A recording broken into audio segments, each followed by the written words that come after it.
I'm delighted to reconvene our conference, and I do think we have a terrific. It's true, we do have a terrific audience. The audience is the key here.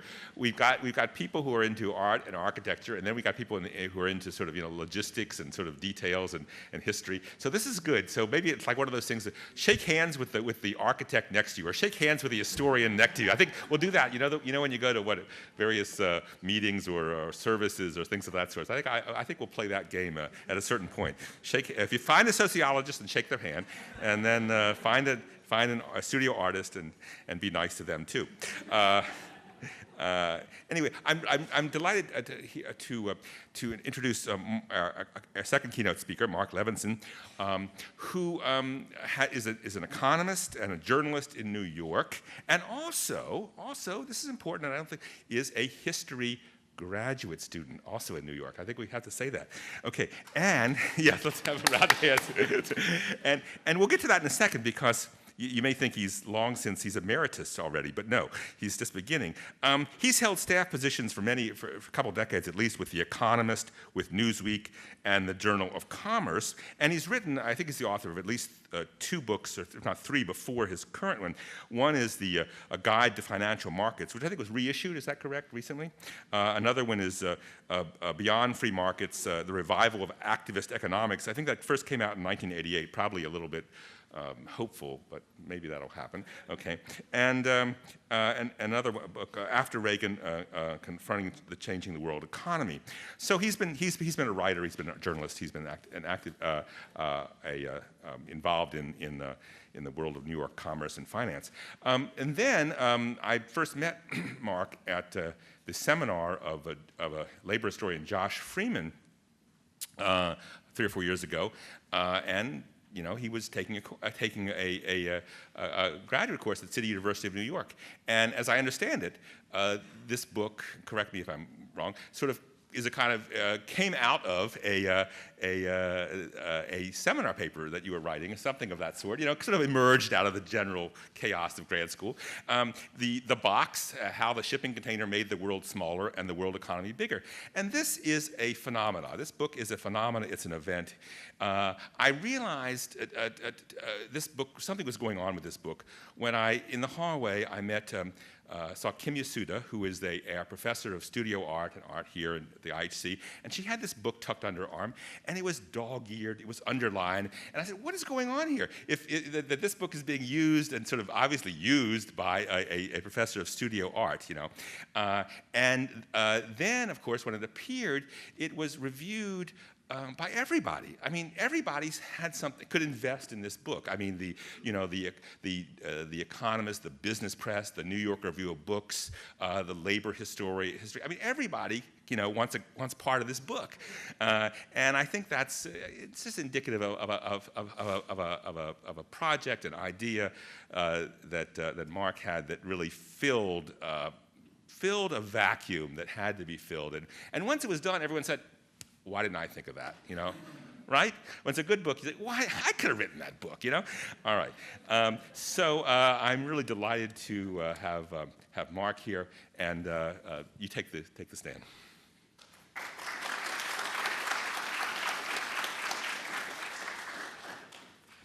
Well, good afternoon, and I'd like to thank you all for having me here. Let's see, now where did this get shipped in from? Well, I don't know, actually. It may or may not have come from across. No, it's from California, so maybe it didn't come in a container. It's quite an honor for me to be invited to come here and speak to you today. And I've got to say that I am really thrilled by the topic of this conference. One of the more surprising things that I discovered in the course of several years' work on containerization is how little serious research has gone on into the container and its many consequences. Conferences such as this, I think, are really important in putting containerization on the agenda for academic research. And I'd certainly like to record my thanks to the Interdisciplinary Humanities Center here and to UCSB for organizing this event. I'm delighted to have the chance to talk about containerization because I rarely did so while I was writing the box. I'd run into my friends and they'd say, "What are you up to?" And I'd say, "I'm working on a book." "What's it on?" they'd say. "It's a history of the shipping container," I would tell them. That response invariably led to a rather embarrassed silence, followed by a change in subject. I was actually appreciative when one of my neighbors asked me flat out, "Who'd want to read a book about that?" Well, then things changed in pretty unexpected ways. No sooner did the book appear than a colleague at my office said to me, "You know, I used to live in a container." Well, no, he was not homeless. He'd actually been in the British Army. And as it turns out, the British Army uses containers as housing units that can be installed quickly in remote locations. An officer gets one to himself, non-commissioned officers share a container, and privates go forward to a container. A few weeks later, I met a couple of architects who are currently in the process of erecting an office building made entirely of 40-foot containers. Then I met a man who'd created a containerized art gallery to achieve his ambition of making art accessible to people in working-class neighborhoods. He just moves the container from place to place depending upon where he wants to show the art. Then I heard from a computer company that was developing a data center prepackaged in a container for quick transport to wherever it was needed. A server in a box, they called it. So the lowly container is having influence in many different fields. And I think that this conference will give us a better sense of its importance. Shortly after the box was published, I received a phone call from a man who told me he'd taken a graduate class from one of the country's leading economic historians. The professor, he said, had told his students that the container was one of the more important developments of the 20th century, but that it was so simple there really wasn't much to say about it. That may just have been the greatest compliment I've ever received. I mean, it takes a certain sort of talent to write 300 pages on a subject on which there's nothing to say. But while it's true that the container may be the most boring innovation of all time, the process of creating it was anything but simple. To understand what was involved and why it was so important, we need to step out of the 21st century for a moment and back into the world of the 1950s. Back then, you couldn't just run over to your local store and find merchandise from all over the world. If you were operating a business, almost all of your supplies and your components, other than raw materials, were made nearby. Imports and exports were very small relative to the size of the economy, and trade in manufactured goods was even smaller. Most of what crossed the seas was commodities. Who remembers in the 1950s when US manufacturing was growing very rapidly? Who remembers what was America's leading import? Anyone recall? It was coffee beans in burlap bags. Obviously, there were many reasons that international trade hardly registered back in the early 1950s. Countries in Europe and Asia were still suffering the effects of World War II. They didn't have a lot to sell, and they couldn't afford to buy much. Import tariffs, of course, were high almost everywhere. In an era of fixed exchange rates, countries with trade deficits literally had to worry about running out of money, and trade flows were heavily controlled for that reason. All of these factors are well understood, but there was another type of trade barrier that has received much less attention. I'm referring to the cost of freight transportation. For many products, the cost of international transport came to 20 or 25% of the value of the goods themselves, in some cases even more.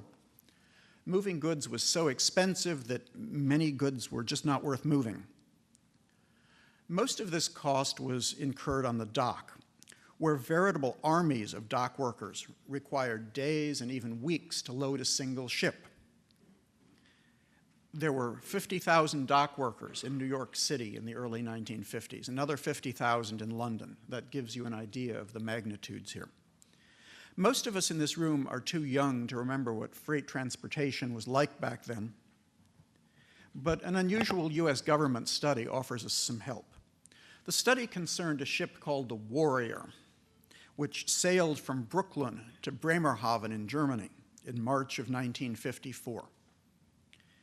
Here's what was on board the Warrior: 74,903 cases, 71,726 cartons, 24,036 bags, 10,761 boxes. There was also an assortment of drums, cans, barrels, crates, reels, even a few cars. All told, dock workers in Brooklyn had to remove almost 200,000 separate items from warehouses, assemble them onto wooden pallets, lower the pallets into the hold of the ship, and then remove each of those individual items from the pallet and stow it somewhere in the vessel. Just getting the ship loaded took 6 days. The time required to move the entire load from the date the first goods left a US factory to the date the last goods were delivered in Europe was more than 3 months. The Warrior, by today's standards, was a small ship. It carried about a tenth as much cargo as fits on the average container ship today.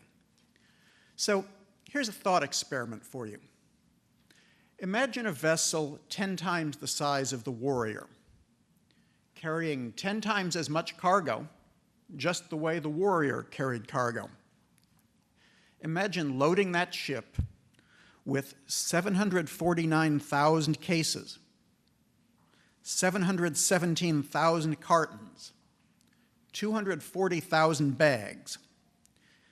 If you think for a moment about how long it would take dock workers to load 2 million items by hand on board a ship, you'll understand that international trade on today's scale would simply be impossible without containerization. Now, everyone in the 1950s was perfectly aware that the need for all this freight handling was a bottleneck. The solution was obvious.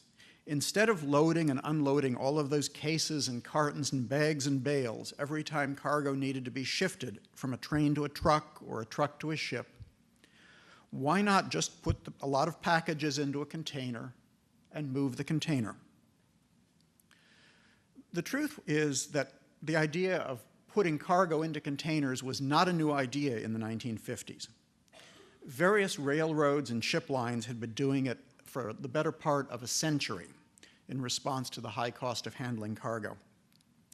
You can find photos of intermodal containers in France in the 1890s. The containers were lifted by a winch from a flatbed rail car onto a horse-drawn cart, intermodalism in its early version. In America and Britain and Australia, containers were widely used by the 1920s. European railroads agreed on a standard size for containers in the 1930s. A variety of companies around the world offered intermodal container services. Intermodal means going from ship to truck or truck to train by the early 1950s. None of those early container ventures made much difference to the world. And there are several reasons why this was so. One is that regulators often stood in the way. In the US, for example, back in those days, freight rates depended upon the commodity. Usually the price was so much per ton for a given commodity. The Interstate Commerce Commission, which regulated trucks and railroads, insisted back in the 1930s that the rates for shipping a ton of a good in a container should be exactly identical to the rates for shipping a ton of the same good as loose freight. In other words, there was no money to be saved by using a container. Of course, nobody was in a big hurry to use containers. The early technology wasn't terribly efficient either. Many of the early containers were made of heavy steel, so a quarter of the weight of a loaded container was the container itself. That was not hugely sensible. Other containers were made of wood. They were sometimes liable to break apart during shipment. Labor unions stood in the way of containerization in the early days, and not just the dock unions. In the US, for example, the Teamsters Union negotiated contracts that made it all but impossible for some shippers to send truck trailers on trains. Another obstacle came from the fact that ships and trucks and rail cars were not designed for containers.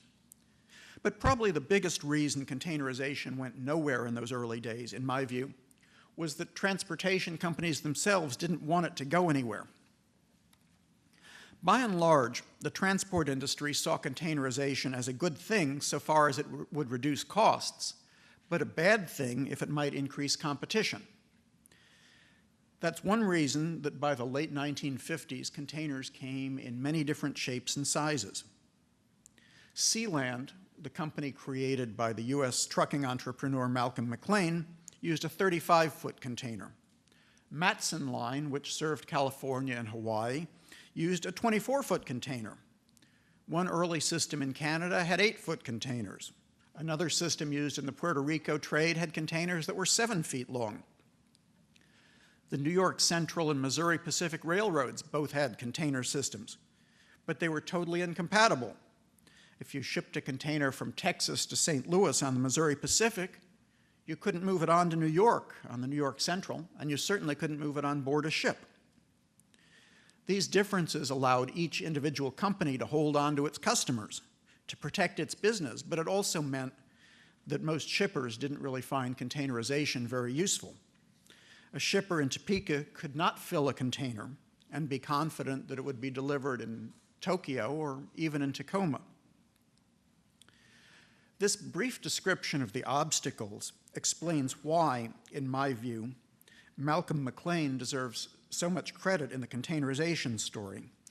He's often labeled as the inventor of containerization, and that's clearly not right. McLean's real contribution to the story, in my view, didn't have to do with boxes and ships, but with mindset. His view was that freight is freight. Customers, he thought, didn't care how their freight moved. They were not interested in the trucks and the ships and the trains. They just wanted their goods delivered cheaply, safely, and on time. At this point, I want to interject a detail for the benefit of the historians in the room.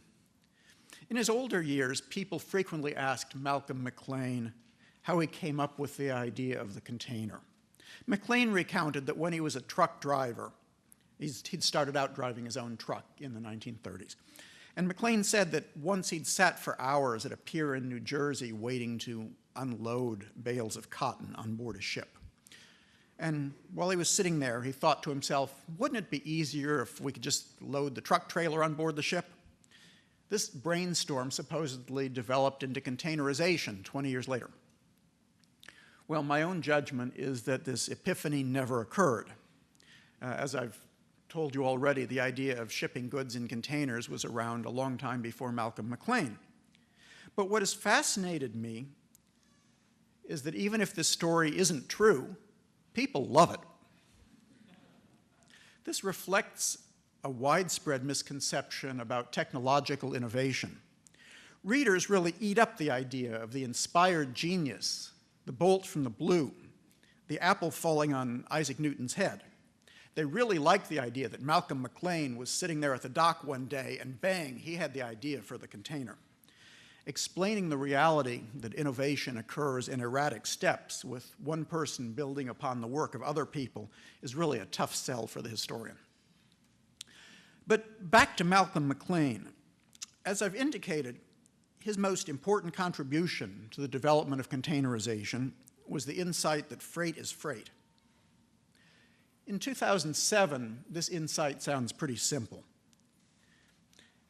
In 1956, when McLean's first container ship set sail, this insight was revolutionary because it implied that the transport industry was looking at the world all wrong.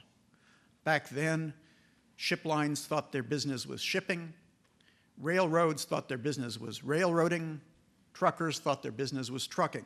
And McLean said, nope, nobody really cares what your business is. looking back from the 21st century now, helps us understand the mentality that Malcolm McLean was fighting. That mentality held that the world is a pretty static place. In a static world, there's only so much freight to go around. So any change that means more for you means less for me. In that world, the smartest strategy is to fight change. The history of containerization reveals that sort of thinking again and again. Through the 1960s, US railroads fought containerization tooth and nail because they were convinced that containerization would mean the end of their boxcar business. Well, they were right. But then again, no one in the railroad industry back then foresaw, even remotely imagined, that North America's railroads would one day move 12 million containers in a single year, which is what they're going to do in 2007. The container is the most profitable freight on the rails today. None of the folks in the railroad industry who fought containerization in the 50s and 60s and 70s thought that far ahead. The many trucking executives who bitterly opposed US transport deregulation in the 1970s didn't have an inkling of the international cargo that would come their way after deregulation opened the way to lower cost international trade. They just saw the risks that they might lose some business. And let's not forget the union folks. The local union leaders at the Port of Los Angeles in 1960 declined to handle containers because they thought that containers would mean the end of the Port of Los Angeles. As we'll see on Saturday firsthand, that assertion proved just a little bit wide of the mark. The container has helped change many aspects of the world economy by dramatically altering the economics of freight transportation. I would argue, as Nelson said earlier, that today's globalized economy could not have come about if longshoremen were still loading vessels one bag and one barrel at a time. This has had some extremely positive consequences for consumers around the world in terms of lowering costs, in terms of increasing the variety of goods in the stores. It's probably made a significant contribution to economic health, to economic growth. But at a more detailed level, the consequences of containerization are much more nuanced, and they continue to unfold. I would like to highlight three, all of which I think offer some opportunities for future research. One is the changing role of ports. If you go back and read about what was written about freight transportation in the 30s or the 50s or even the early 1970s, you'll see some startling terminology. You'll come across the word tributary, for example. What tributary meant was that a certain geographic territory was the captive customer of a particular port city. The port city prospered by exercising a chokehold over the region's economy. Another word common in this older literature is natural, associated with the flow of cargo. Natural implied that there was a correct path for a shipment to follow between 2 points, a sort of law of physics governing cargo. By this logic, moving cargo over an unaccustomed routing or through a new transfer point might be considered a crime against nature. This way of thinking has gone the way of break bulk cargo. In the container area, there are no natural routings and there are no more tributaries. Nelson mentioned earlier the possibility that the paths of distribution may now be the fixed factor of production rather than the location of manufacturing. I'm not sure that's true. No matter how deep a harbor and no matter how easy its rail connections, they cannot guarantee the flow of traffic through a port.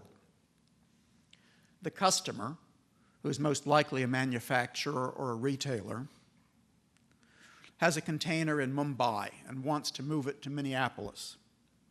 The customer doesn't much care whether it goes through the Suez Canal or the Panama Canal, whether it's trucked from Port Newark to Minneapolis, or whether it's barged up the Mississippi River from New Orleans, or whether it goes on a ship to Vancouver and then rides the train to Minneapolis. All of these routes, all of these ports are in competition. This has obvious implications for the bargaining power of port and terminal operators, railroads, truck lines, and workers in the longshore, rail, and trucking industries. Nelson suggested earlier that we've seen a shift of power to groups of workers in some areas. And indeed, this is the case with containerization because port workers in particular have gained bargaining power from the fact that it is very, very costly to the ship owner for the ship to be delayed. And so they're willing to pay a great deal of money to keep the port operating. On the other hand, the ship owners and their customers are not wedded to a port, and this is going to tend to reduce the bargaining power of all of the factors of labor that are associated with the port. Just to give you one example, the West Coast dock strike in 2002, and you're welcome, excuse me, you're welcome to address that later. The congestion in the Western railroads in 2005 and 2006 has led several major companies to open warehouses in places such as Houston and Savannah, not necessarily to reduce costs, but to reduce risks from disruption. The literature on port competition doesn't really look at competition among routings, largely because it's very difficult to get a handle on all of the costs relevant to corporate decision-making. And I think this is a subject that would really benefit from a microanalysis of individual shippers' decisions. The relevant data may be hard to come by, believe me, I've tried, but I suspect that some of them may be available. A second subject that has not been well explored is the connection between transport deregulation and economic concentration. As I show in the box, containerization was an important source of pressure for the deregulation of freight transport, mainly because most of the old regulatory concepts really didn't fit the container. Those old concepts, as I mentioned, are based on a commodity-specific price, and that made sense when freight was shipped loose. Some freight took more time to load than other freight. Some freight took up more space in a ship or on a train than other freight. But the commodity-based rates didn't really make any sense at all in a container.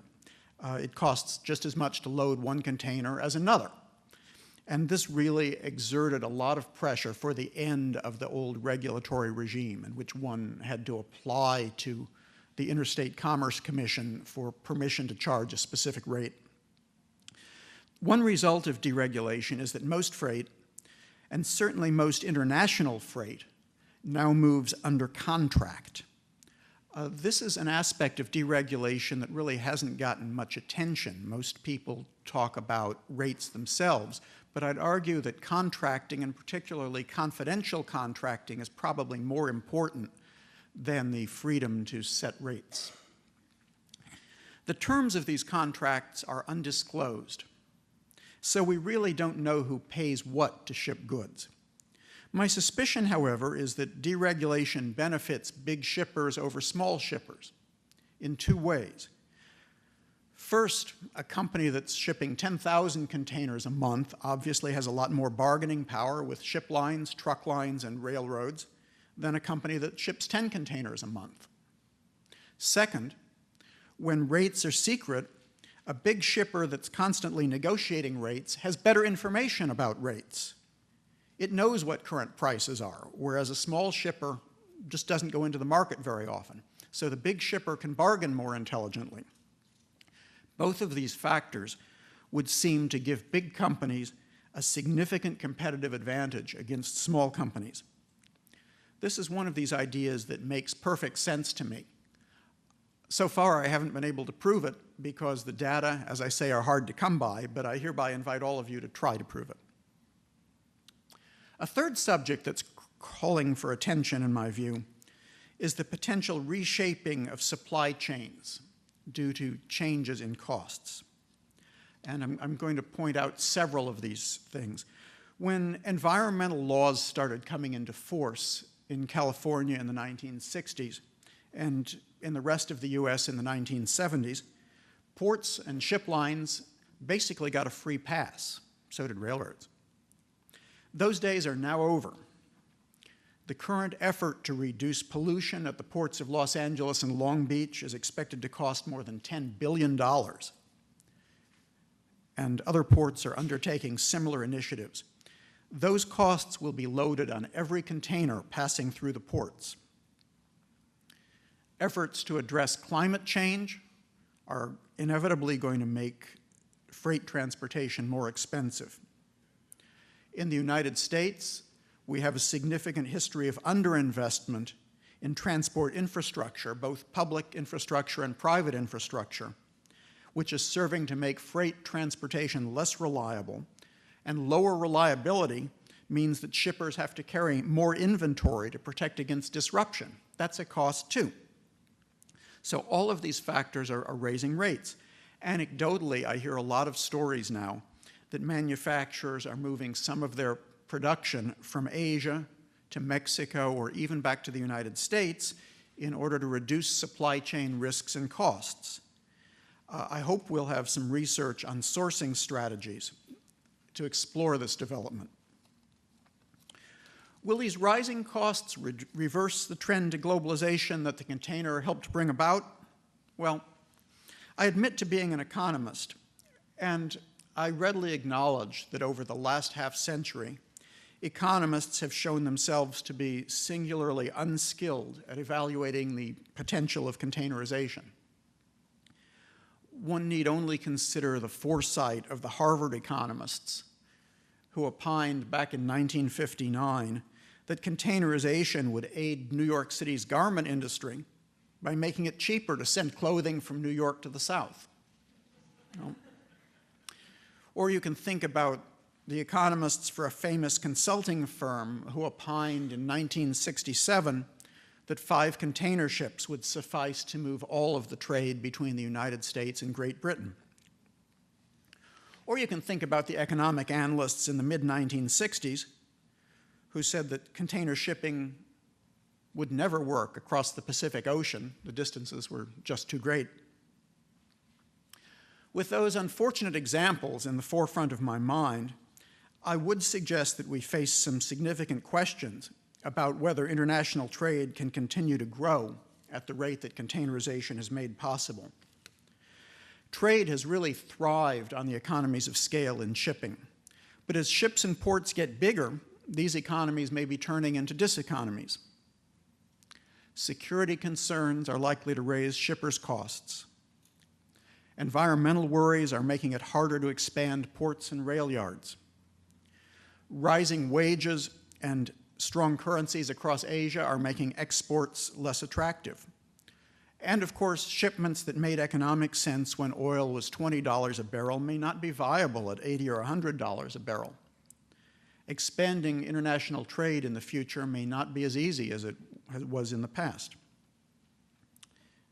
In its first half-century, the boring old shipping container has opened the way for economic changes that no one dreamed of in the 1950s.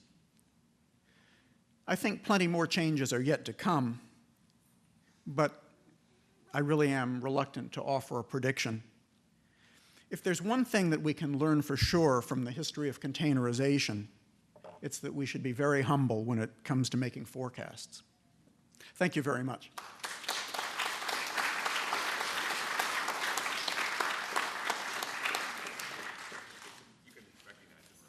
I'd be happy to take questions.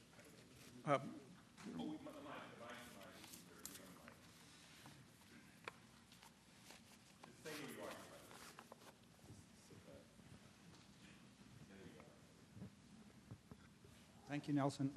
I'm David Bensman from Rutgers University.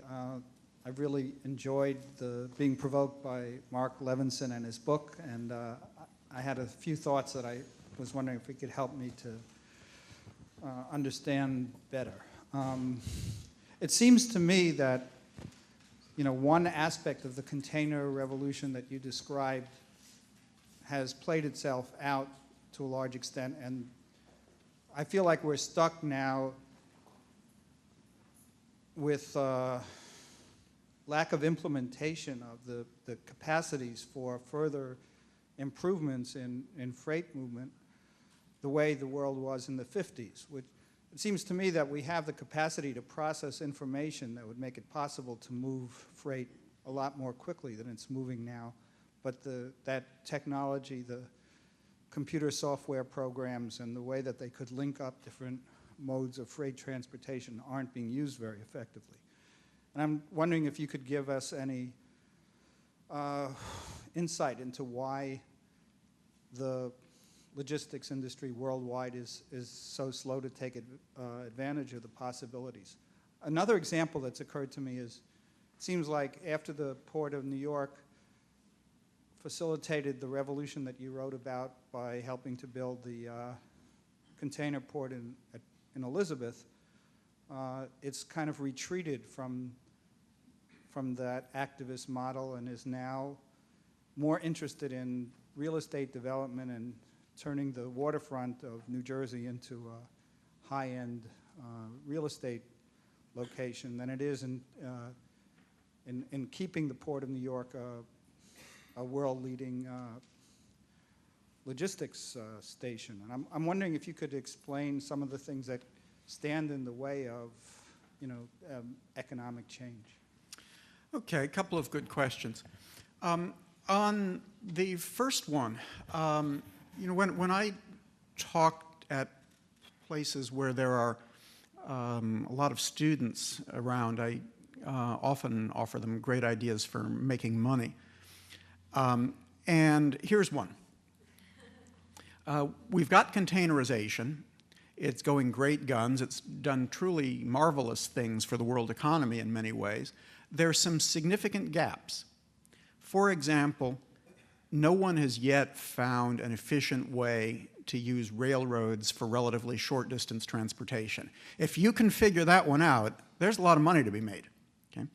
Right now, containers come into the port of LA and Long Beach, and they get put on a train that runs straight through to Chicago.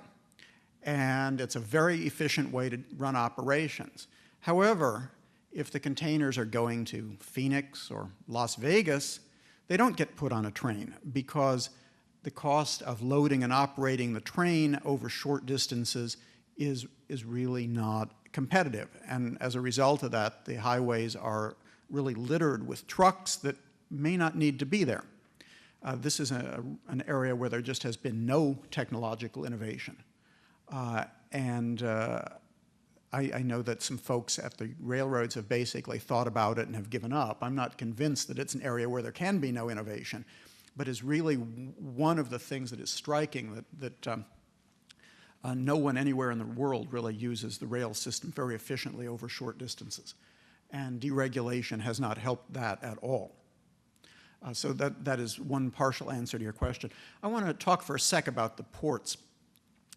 In the early days of containerization, the port owners, who tended to be in the public sector, local port agencies, city governments, state governments, county governments, put up a lot of the money to build container ports.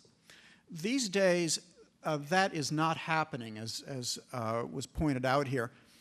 I would say that in some ways that's a good thing and not a bad thing. The port operating business has pretty much moved into the private sector, which is to say the ports are still owned in most places by a government agency, but they are leased out to a private terminal operator.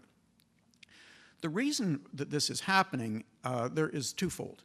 One is that these things are pretty capital intensive. It takes a lot of money to run a container port, and there is a question about whether you want public money to be put at risk here. But the second part of this is that a lot of the bargaining power here has shifted to the ship lines, and they have the ability to change routings, as I indicated. They can use that ability to play one port off against another. And so it's really quite dangerous for a public agency to be making an investment in a port. What you see now is that many of the world's leading terminals are being run by private companies, often in some form of joint venture with a ship line or in some form of contract with a ship line. And that addresses this risk. Okay, if the ship line is a joint venture partner in the port, it's not just going to pick up and leave the port with unused facilities. If the ship line is a tenant in a publicly owned port, it'll say goodbye, and the public is going to be stuck with the debts. So that's really why there has been this shift to private terminal operation, and I don't think it's going to go back the other way. The public agencies definitely have a role in overseeing the terminals. They have a role in making sure that the terminals don't get turned into condominiums, but they probably don't need to be actually operating the terminals and subjecting the public to this financial risk.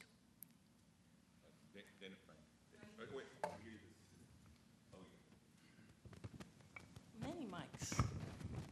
Hi. I think toward the end there you were talking about the container as a good thing because it seemed to neutrally add to more economic growth and more trade, which I'm not at all convinced about that being a better thing. And I'm wondering if you could talk specifically about the role of containerization, and maybe you do this in the book, but I'd love to hear you spin it out.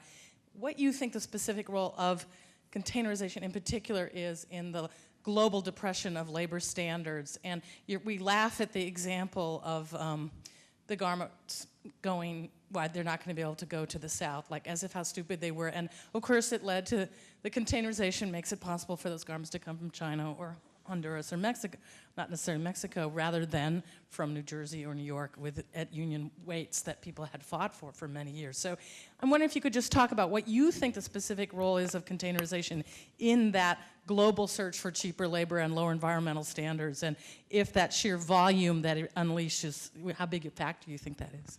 Well, I'm going to take issue with your characterization here of a global depression in labor standards.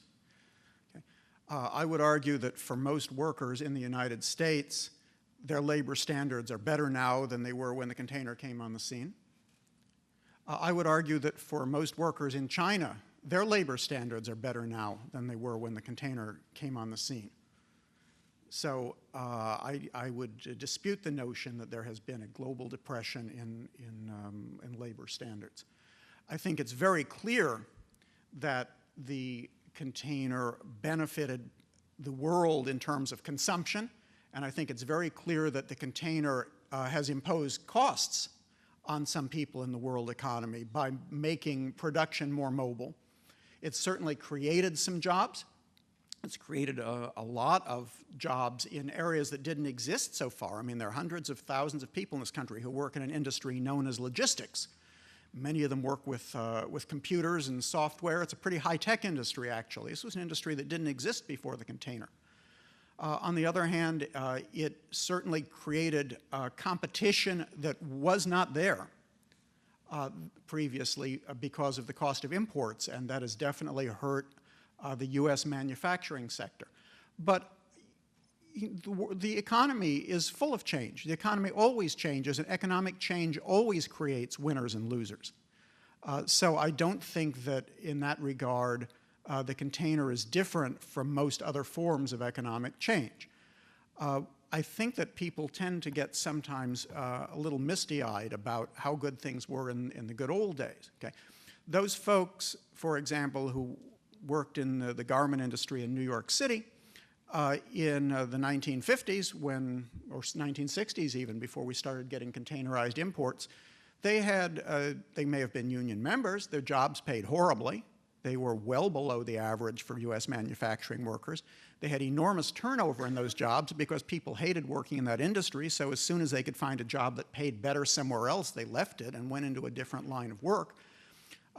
Those jobs typically lasted a few months, and then people were unemployed, and then they had to find work again at a different garment plant. So, you know, the good old days of memory are not necessarily what people actually had on the job. But, you know, I would not dispute at all the idea that containerization, like any other economic change, created winners and losers. By lowering the cost of one aspect of commerce, transportation, it made other aspects, other costs more important. And that definitely made labor costs loom more important. It definitely made environmental costs loom more important in decisions about where to locate production. I would not argue with that at all. That's absolutely correct. Alan Sikula, California Institute of the Arts. Just this last exchange makes me want to say one thing. I would propose that meatpacking would be an industry where the conditions of work have declined precipitously since the 1950s. If you compared, you know, large-scale Iowa City armor, these kinds of firms of the time with the current immigrant working, the kind of bloody Taylorist speed-up of immigrant worker meat labor-intensive meat processing, it's hands down, it's worse now. But since the main reason I wanted to say something is because this question of the fixity of sea routes and the fluidity of manufacturing. Since Nelson was more or less paraphrasing something I said, I should clarify, and I don't think you're familiar with what I've done on this subject. So even though we've been on the radio together, which you may not remember,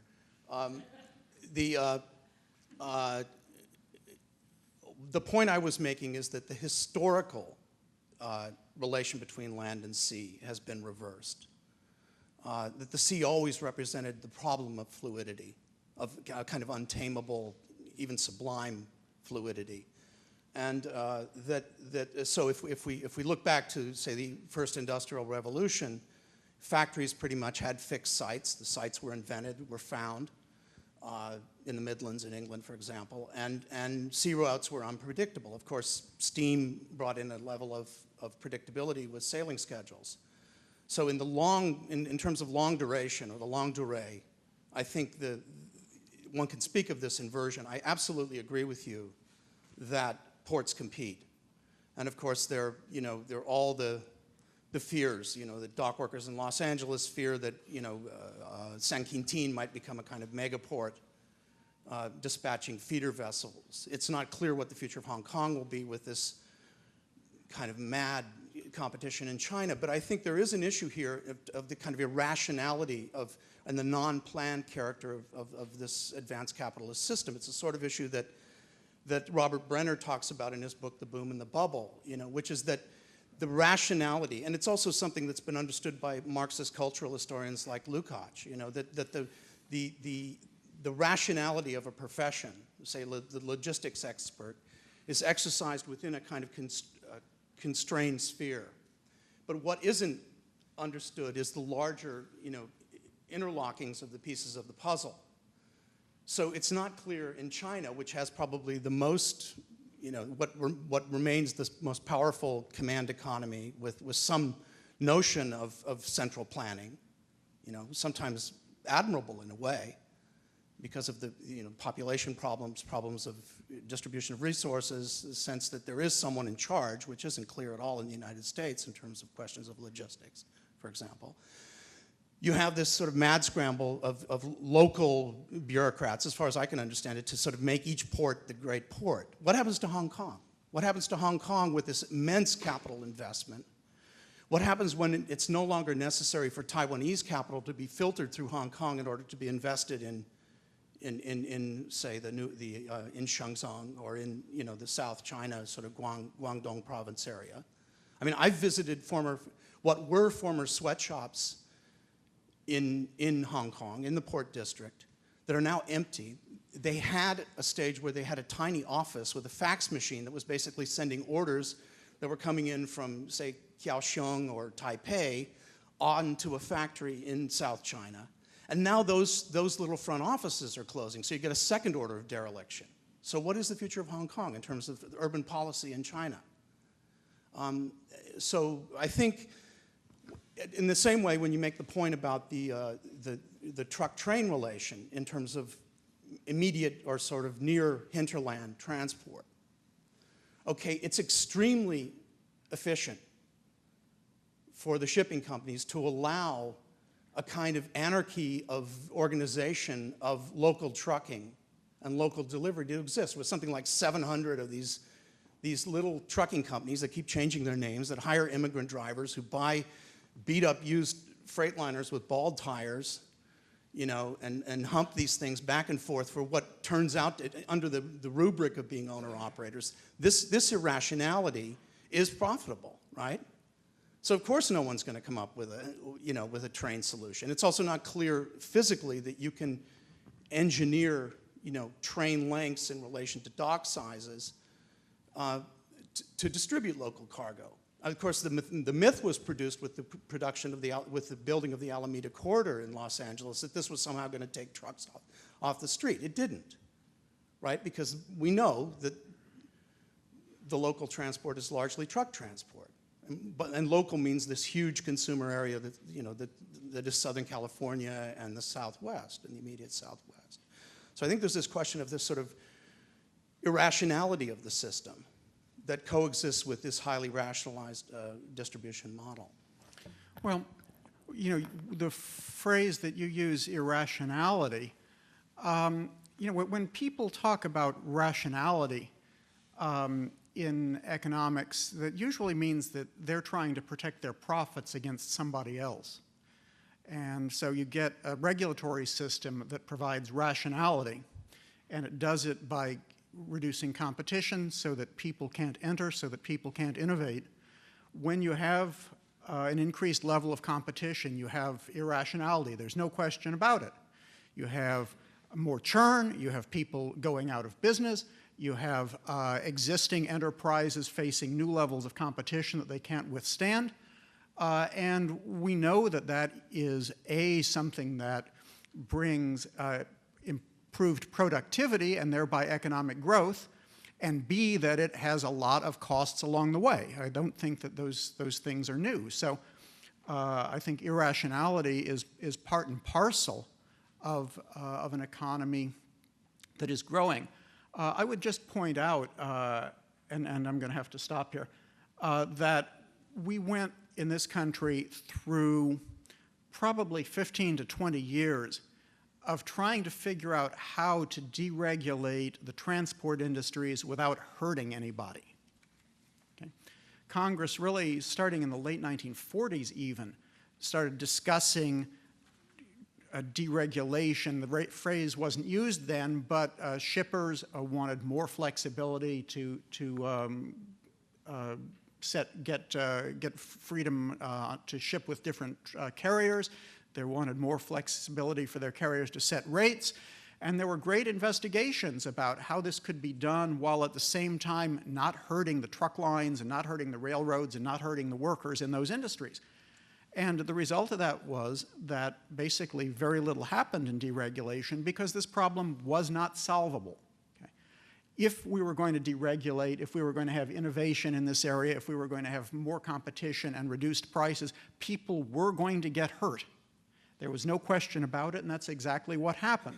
So I think that the idea that we can have economic growth and economic change without what you term irrationality, I think that idea is not on at all. I think that irrationality is in fact part of economic growth and innovation.